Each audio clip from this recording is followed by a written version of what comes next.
Hi అండి, అందరికీ నమస్తే. Welcome to Maithili veg recipes.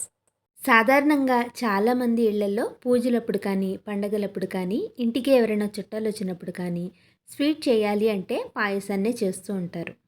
తొందరగా అయిపోతుంది, టేస్ట్ కూడా చాలా బాగుంటుంది కాబట్టి. మరి ఎంత సింపుల్ రెసిపీ అయినా కూడా మనం కొన్ని టిప్స్ని ఫాలో అయితేనే అది పర్ఫెక్ట్గా కుదురుతుంది. ఈరోజు వీడియోలో నేను చూపించే ఈ టిప్స్ తోటి మీరు తప్పకుండా ట్రై చేయండి. పాయసం చల్లారినా కూడా చెక్కబడకుండా టేస్ట్ అనేది చాలా బాగుంటుంది. ముందైతే మనం సగ్గుబియ్యాన్ని ఒక అరగంట సేపు అయినా నానబెట్టుకోవాలి. నేను ఇక్కడ అరకప్పు వరకు సగ్గుబియ్యాన్ని తీసుకుని ఒకసారి శుభ్రంగా కడిగేసుకుని 2 కప్పుల వరకు నీళ్ళని పోసుకుని నానబెట్టుకున్నాను.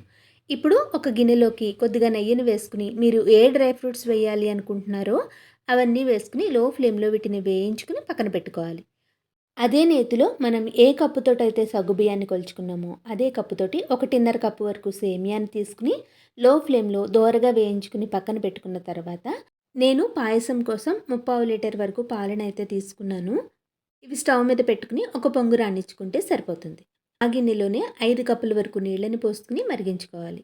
ఇవి మరిగేటప్పుడు మనం నానబెట్టుకున్న సగ్గుబియ్యాన్ని నీళ్లతో పాటే దీంట్లో వేసేసుకుని ఒక 5 నిమిషాల పాటు ఉడికించుకుంటే ఇలా సగ్గుబియ్యం అంతా కూడా పైకి తేలుతుంది. ఇలా అయితే మనకి సగ్గుబియ్యం చాలా వరకు ఉడికిపోయినట్టే. ఇప్పుడు దీంట్లోకి మనం వేయించుకున్న సేమియాని వేసుకుని ఒక 10 నిమిషాలు ఉడికించుకుంటే ఇది కూడా మెత్తగా ఉడికిపోతుంది.